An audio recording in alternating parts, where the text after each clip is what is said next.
সমুদ্রের সম্মানিত সভাপতি, মঞ্চে উপবিষ্ট বাংলাদেশ জামাত ইসলামীর সংগ্রামী আমির জনাব ডাক্তার শফিকুর রহমান, বাংলাদেশ জামাত ইসলামীর কেন্দ্রীয় এবং স্থানীয় নেতৃবৃন্দ, সমবেত ভাই ও বন্ধুগণ, আসসালামু আলাইকুম রহমতুল্লাহ।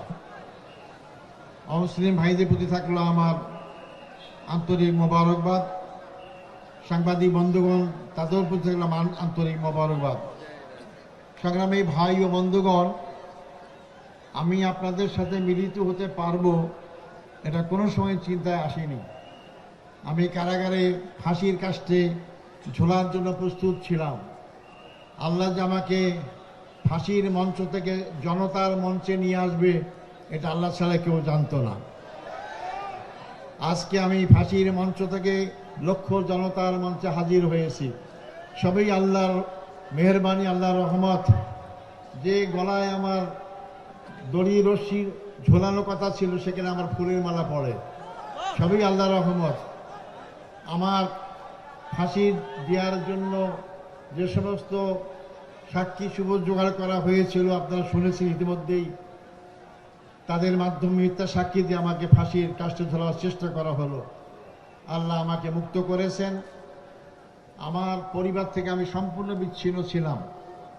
আমার স্ত্রীও আমার কারাগার থাকা অবস্থায় ইন্তেকাল করেছেন। আমার ছেলেকেও আমার সাথে গ্রেপ্তার করেছিল। আমি বলছি, বাবা মুক্ত পাবা, তুমি এই দেশে আর থাকিও না, দেশের বাইরে চলে যাও, নাহলে তোমাকে গুম করবে, হত্যা করবে।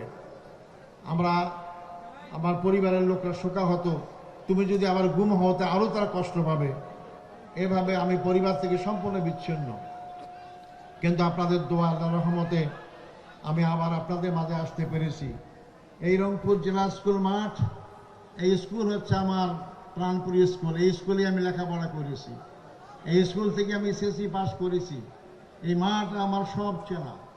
আমার রংপুরই কেটেছে আমার কিশোর বয়স, যুবক বয়স, পুরা বয়স এই রংপুর। এই রংপুরেই আমার জন্য, এই রংপুর শহরে আমি বসবাস করেছি। রংপুরের জনগণ, আমার মনে হয় না কেউ বলতে পারবে যে আমি কোনো অপরাধের সাথে জড়িত ছিলাম। আমি কোনো অপরাধের সাথে জড়িত ছিলাম না, কিন্তু আমাকে সে অপরাধী বানানো হয়ে গেল। রংপুরবাসী সাক্ষী এবং যারা সাক্ষী দিয়েছেন তারাও কিন্তু পরবর্তী সময় বলেছেন যে আমাদেরকে জোর জুলুম করে আমাদেরকে মিথ্যা সাক্ষী দিতে বাধ্য করা হয়েছে। আমার এখন কারোর প্রতি কোনো ক্ষোভ নাই, দুঃখ নাই। আমি চাই আমার অঞ্চল, আমার বাংলাদেশকে আবার মানুষের জন্য বসবাস উপযুক্ত করা, পরিবেশ সৃষ্টি করার জন্য। সংগ্রামী ভাই ও বন্ধুগণ, আজকে আমার মুক্তির প্রথম সোপান হচ্ছে আবু সাঈদ, যিনি রংপুরের ছাত্র, রোকেয়া বিশ্ববিদ্যালয়ের ছাত্র, যে বুকে তাজা রক্ত ঢেলে দেওয়ার মধ্য দিয়ে যে গণ অভ্যুত্থান শুরু হয়েছিল, যার পরিসমাপ্তি হয়েছিল 5ই আগস্ট 2024 সাল। 2024 সাল 5ই আগস্ট না হলে আপনারা আমার জানাজা পড়তেন বা পড়তে পারতেন কিনা তাও জানি না, কিন্তু আল্লাহ তাআলা সেই 5ই আগস্টের পরিবেশ সৃষ্টি করার কারণে আজকে আমি মুক্ত হয়েছি। তাই আমার মুক্তর জন্যই কিন্তু আবু সাঈদ আমার পক্ষেই কাজ করেছে। তার মৃত্যুই আমাকে মুক্তির পথ দেখিয়ে দিয়েছে। আমি তার হত্যাকারীদের বিচারের সম্মুখীন করা হচ্ছে, কিন্তু তড়িৎ গতিতে বিচার করে তাদের সমুচিত শাস্তি দেওয়ার ব্যবস্থা করা হোক। সংগ্রামী ভাই বন্ধুগণ, আমি এখানে যারা আছে আমাদের নেতৃবৃন্দ, তাদের চেয়ে অনেকের আমার বয়স একটু বেশি। আমি যাদের সাথে কাজ করেছি, আফসোস দুঃখ আজকে তারা কেউ আমার সাথে নেই। তাদেরকে হত্যা করা হয়েছে। আমাদের দলের প্রধান মৌলানা মতিউর রহমান নিজামীকে মিথ্যা মামলায় হত্যা করা হয়েছে। আমাদের পার্টির সেক্রেটারি জেনারেল জনাব আলী হাসান মোহাম্মদ মুজাহিদ, তাকে হত্যা করা হয়েছে। আমাদের পার্টির 2 জন সহকারী সেক্রেটারি জেনারেল জনাব মোহাম্মদ কামারুজ্জামান আব্দুল কাদের মোল্লা এবং নির্বাহী পরিষদ সদস্য জনাব মীর কাসিম সাহেব আলীকে ফাঁসির কাস্টে ঝুলে হত্যা করা হয়েছে। আমি তাদের আত্মার মাগফিরাত কামনা করি। তাদের পরিবারে যারা জীবিত আছেন, শোকসহ পরিবারদের আমি সমবেদনা জ্ঞাপন করি, এবং এই সমস্ত মামলার মাধ্যমে যাদেরকে হত্যা করা হয়েছে আমি তাদের বিচারের আওতায় আমি দাবি জানাচ্ছি। এই কারাগারেই যারা ফাঁসি হয়েছে কিন্তু কার্যকর করা হয়নি, মামলার রায় হয়েছে, যাবজ্জীবন দেওয়া হয়েছে, অথবা মামলা চালাবার অবস্থায় ছিল তাদেরকেও হত্যা করা হয়েছে কারাগারে বিনা চিকিৎসায়।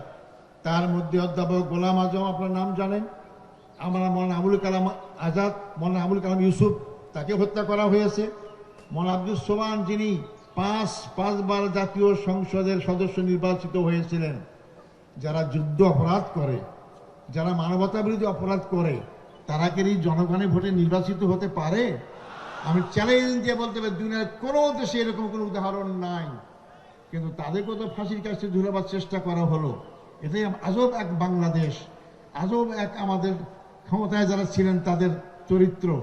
সংগ্রামী ভাই বন্ধুগণ, সবচেয়ে দুঃখজনক হচ্ছে আমাদের আন্তর্জাতিক খ্যাতি সম্পন্ন আলেমে দ্বীন মুফাসসিরে কোরআন, যাকে কোরআনের পাখি বলা হয়, মৌলানা দেলোয়ার হোসেন সাঈদীকে কারাগার থেকে চিকিৎসা না দিয়ে শেষ পর্যায়ে হাসপাতালে নিয়ে সেখানে হত্যা করা হয়ে গেল। তাই আমি আজকে আপনাদের মাধ্যমে বর্তমান সরকারের কাছে দাবি জানাতে চাই, যারা এই মানবতাবিরোধী অপরাধে জড়িতকে হত্যা করা হয়েছে, হত্যার ষড়যন্ত্র করা হয়েছিল, এই বিচার প্রক্রিয়ার সাথে যারা যেখানে যেভাবেই জড়িত সবাইকে আইনের আওতায় নিয়ে এসে তাদের বিচার করতে হবে। এবং যারা এই বিচারের সম্মুখীন হয়ে হত্যার সম্মুখীন হয়েছেন তাদের ক্ষতিপূরণ দান করতে হবে। সংগ্রামী ভাই ও বন্ধুগণ, আজকে আমি বলতে চাই গর্বের সাথে, আমার রায়ের মাধ্যমে এটি আজহারুল ইসলাম মুক্তি পায় নাই।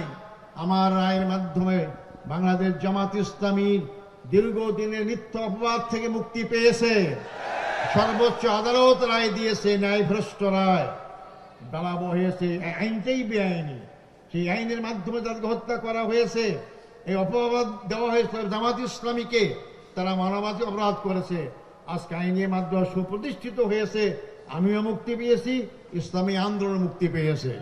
এটাই আল্লাহর বিচার, ন্যায় বিচার আল্লাহ করেন। 5ই আগস্ট আমরা জেলখানায় ছিলাম, আমরা কল্পনাও করিনি যে হাসিনা ক্ষমতা ছাড়তে বাধ্য হবে। কিন্তু রাখে আল্লাহ, মারে কে? আল্লাহ যে অনেক কিছুই করতে পারেন। মনে হলো যে আল্লাহ সরাসরি এই বিপ্লব ঘটার ব্যবস্থা করেছেন। মনে হলো যে লক্ষ লক্ষ লোক, আমরা দেখতে পাচ্ছিলাম কারাগার থেকে লক্ষ লক্ষ লোক রাজপথে নেমেছে, মনে হয় আবাবিল পাখির মতো হাজির হয়েছে লক্ষ লক্ষ লোক।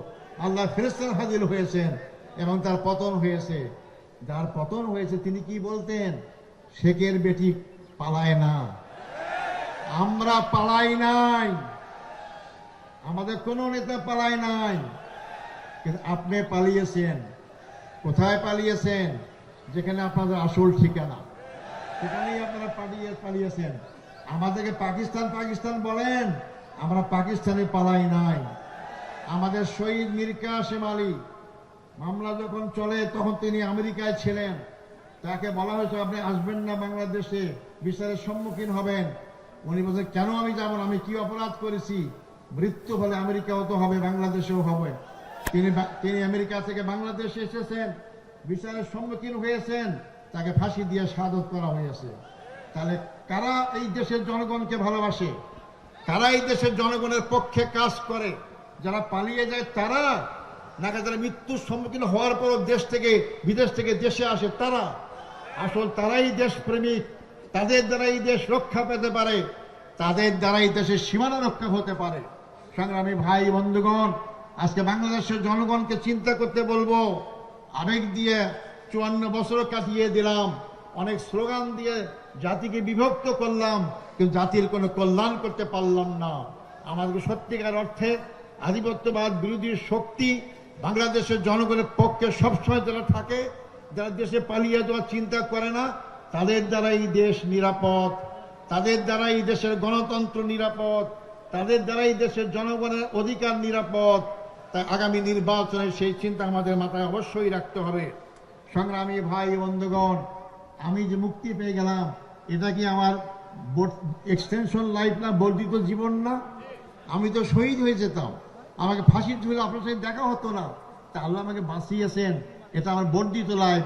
আমি আপনাদের কাছে ঘোষণা করতে চাই, আমি ছাত্র জীবন থেকে ইসলামী আন্দোলন করি, জনগণের জন্য কাজ করি, এরকম পরিসরেই কাজ করেছি। আমি আমার এই বর্ধিত জীবনটা আল্লাহর দিনের জন্য অক্ষয় করতে চাই। আমি আল্লাহর দিনেই যাবো। আমি সবাইকে অনুরোধ করব, এই দিন ক্ষণস্থায়ী, দুনিয়া ক্ষণস্থায়ী, যে কোনো মানুষকে মরতে হবে, মনে আমাদের যেতে হবে আল্লাহর কাছে। সে আল্লাহর কাছে আমাদের কাছে অপেক্ষা করছে দুইটা জিনিস, একটা জান্নাত, একটা জাহান্নাম। যদি আমরা জান্নাতে যেতে চাই, দুনিয়ার এই জীবনে আমাদের আল্লাহর দিন কায়েমের চেষ্টায় এগিয়ে আসতে হবে। জামাত ইসলামী সেই কাজটাই করছে। আসুন আমরা সেই জামাত ইসলামীর সাথে সম্পৃক্ত হয়ে, যারা হয়নি এখনো, আমরা আগামী দিনে বাংলাদেশকে ইসলামের বাংলাদেশ গড়ার জন্য আমরা চেষ্টা করি। সময় আমার কম, আমাদের আমির জামাত মূল বক্তব্য রাখবেন। আমি আমার আবেগ নিয়ে আসছি, আবেগ আপ্লুত। আমি এত লোক আমার দেখার সৌভাগ্য এই রংপুর শহরে হয় নাই। এর আগে তো অনেক প্রোগ্রাম করেছি, তখন তো আমরা অল্প লোক পেতাম, আজকে লক্ষ লক্ষ লোক জমায়েত হয়েছে। আসার পথে রাস্তা দিয়ে আসতে পারতাম না, আল্লাহর কি অপার মহিমা। আমি তাই আপনাদের কাছে আমি আমার বক্তব্য শেষ করার আগে আমি আপনাদের আমার অভিব্যক্তি ব্যক্ত করতে চাই। আমি শুনেছি জেলখানায় আমার মুক্তির জন্য আপনারা অনেকে রোজা রেখেছেন, আমার মুক্তির জন্য অনেকে নামাজ পড়েছেন, নফল নামাজ পড়েছেন, এমন অনেকে উমরাও করেছেন, অনেকে আপনার আন্দোলন করেছেন। আমি সবাইকে আমার অন্তঃস্থল থেকে আপনাদেরকে মোবারকবাদ, অভিনন্দন জানাচ্ছি। আপনারা আমার এই অভিনন্দন গ্রহণ করবেন। আপনাদের দোয়ায়, আপনাদের এই যে আগ্রহ, আল্লাহ আমাকে কবুল করেছেন। আপনাদের চোখের ফানে আল্লাহ কবুল করেছেন, আমাকে আল্লাহ কবুল করেছেন। কিন্তু আপনারা আমাকে দোয়া করবেন, আমি বাকি জীবন যেন আপনাদের পক্ষে, দেশের পক্ষে, আমার এলাকার পক্ষে জীবন ভরে কাজ করতে পারি, সে তৌফিক দান করেন। সংগ্রামী ভাই বন্ধুগণ, আবু সাইদ কেন জীবন দিয়েছে? আবু সাইদ কি তার নিজের কোনো সম্পত্তি উদ্ধার করার জন্য জীবন দিয়েছে? তার ব্যক্তিগত স্বার্থে কোনো জীবন দিয়েছে? না, সে দেশের স্বার্থে জীবন দিয়েছে। সে যেমন বৈষম্য মুক্ত একটা বাংলাদেশ চেয়েছিল, কিন্তু বাংলাদেশ মুক্ত হয়েছে। কোথা থেকে মুক্ত হয়েছে? 15.5 বছরে আমাদের ভোটের কোনো অধিকার ছিল না, 15.5 বছরে গণতন্ত্র ছিল না, 15.5 বছরে আমাদের বাক স্বাধীনতা ছিল না, 15.5 বছরে আমাদের সীমানা অরক্ষিত ছিল। এই 15.5 বছরে আমাদের রাজনৈতিক ও সাংস্কৃতিক কোনো স্বাধীনতা ছিল না। আধিপত্যবাদী শক্তি রাজনৈতিক খাওয়া এবং সাংস্কৃতিক আগ্রাসন আমাদের মূল ইমানি শক্তিকে দুর্বল করে দিয়েছে, আমাদের যুব শক্তির চরিত্রকে ধ্বংস করা হয়েছে। আজকে সেখান থেকে আমাদের দেশকে আবার নতুন করে গড়তে হবে। এই নতুন বাংলাদেশ গড়ার ক্ষেত্রে দলীয় স্বার্থের ঊর্ধ্বে ওঠে সকল ভেদাভেদ ভুলে গিয়ে জাতীয় ঐক্য গড়ে আবু সাইদের স্বপ্নকে বাস্তবায়ন করতে হবে। আবু সাইদের স্বপ্ন ছিল একটা আধিপত্যবাদ মুক্ত বাংলাদেশ, আবু সাইদের স্বপ্ন ছিল বৈষম্যহীন বাংলাদেশ, আবু সাইদের স্বপ্ন ছিল যার ভোট নিজের পছন্দ এই বাক্সে ভোট দিতে পারবে, এরকম একটি বাংলাদেশ। আবু সাইদের স্বপ্ন ছিল গণতন্ত্র বাংলাদেশ প্রতিষ্ঠা হোক, সেই বাংলাদেশ। আর এই বৈষম্য বাংলাদেশ গড়তে হলেই, আপনার আগের বক্তব্য শুনেছেন, এই বাংলাদেশের 54 বছরে অনেক আইন, অনেক কিছু পরীক্ষা হয়েছে, কোনো আইন দিয়ে বাংলাদেশের জনগণের মুক্তি নিশ্চিত হয় নাই। তাই নতুন বাংলাদেশ গড়তে হলে নতুনভাবে এগিয়ে যেতে হবে। আর তা হচ্ছে আল্লাহর আইন এবং সৎ লোকের শাসন। আল্লাহর আইন, সৎ লোকের শাসনের মাধ্যমেই বাংলাদেশ সার্বিকভাবে মুক্তি পাইতে পারে।